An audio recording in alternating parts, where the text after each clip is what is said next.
لك الحمد يا الله الصلاة والسلام عليك يا سيدي يا رسول اللہ اما بعد۔ اے ملت بیضا کے پاسباں، لاہور تیرے دم سے عروس البلاد ہے۔ بعد از تحمید و توصیف صاحبان عقل و بینش و یاران عقیدت و محبت، نشست انصاف پہ جلوگر، معزز و محترم، مکرم و محتشم جدید صاحبان، خصوصاً انما بعثت معلما کے فرمان عالی شان سے مانوس ہو کر اپنی زندگیاں تعلیم و تعلم میں صرف کرنے والے مصاحب خدا نوجوانوں، السلام علیکم ورحمۃ اللہ تعالی وبرکاتہ۔ جناب صدر، دلائل سے مزین، براہین سے معطر، تفکر سے منور، تدبر میں ملبوس، آج کے اس باشعور ایمان میں نسیم تکلم کو جس کوچہ کی صبح گاہی کا عزت دینے جا رہا ہوں، وہ لفظوں کی مالا میں کچھ یوں ہے کہ سید برِ صغیر میں روحانی انقلاب کے بانی شیخ حجوے علی وقار جب اس ہنوز تشنگی تحقیق عنوان پہ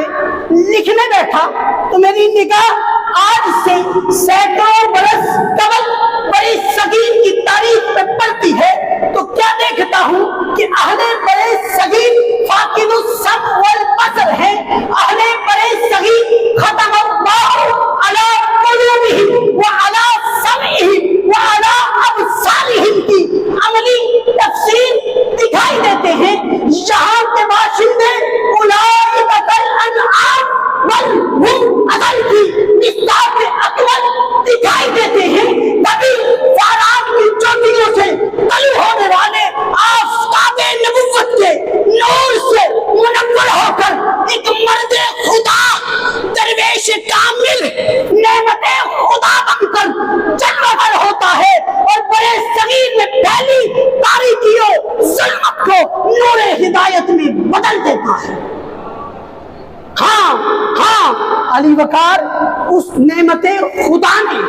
اپنے اقوال و افعال، وضع و قطار، شکل و شباہت، رفتار و گفتار، انداز گفتگو، طرز زندگی، طریق معاشرت، عقل و شرب، نشست و برخاست، گفت و شنید، اللفظ کہ ایک ادا سے ایسا بے نظیر روحانی انقلاب بپا کیا کہ جس کی نظیر کائنات ہستی میں نہیں ملتی، جس میں شاہد علامہ محمد اقبال کے وہ اشعار ہیں کہ خاک پنجاب از دم او زندہ گشت، صبح ماں از مہر او تابندہ گشت۔ علی وقار داتا علی حجویری کے وجود سعید کے سبب بڑے صغیر کو نئی زندگی عطا ہوئی۔ آپ ہی آفتاب وجود سے ہماری ملت کے افق روشن ہوئے۔ داتا علی حجویری نے سنت نبوی کی اتباع کرتے ہوئے بڑے صغیر آمد کرتے ہی مسجد قباء کی طرز پر بڑے صغیر کی سب سے پہلی مسجد کی بنیاد رکھی، جس کے زیر سایہ اسلامی علوم و معارف کا وہ عظیم المرتبت مکتب اور محبت اور رواداری کی وہ عظیم الشان روحانی خانقاہ قائم ہوئی کہ جس کے سبب نہ صرف بڑے صغیر مسلمانوں کا عام اور مضبوط مرکز بنا، بلکہ یہاں سے ایسے رجال عظیم اٹھے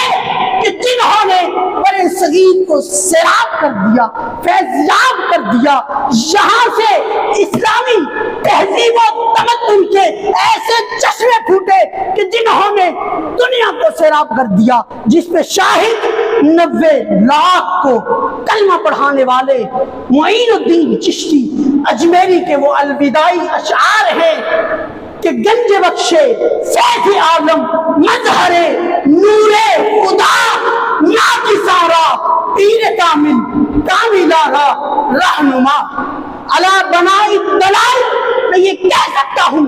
کہ نہ صرف روحانی بلکہ ظاہری باطنی، سیاسی، سماجی ہر انقلاب کے بانی شیخ حجویر ہیں، کیونکہ آپ نے جس طرف نگاہ ڈالی دل بدل دیے، دماغ بدل دیے، انداز بدل دیے، جان بدل دیے، بلکہ جہاں بدل دیے۔ نگاہ ولی میں وہ تاثیر دیکھی، بدلتی ہزاروں کی تقدیر دیکھی۔ نوجوانوں، ضرورت اس امر کی ہے کہ اس مرکز اطہر سے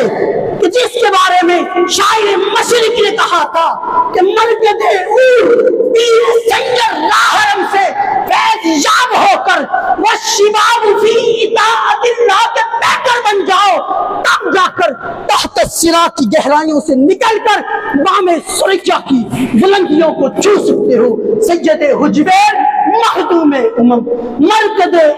پیر سنجر راہرم، والسلام مع الاکرام۔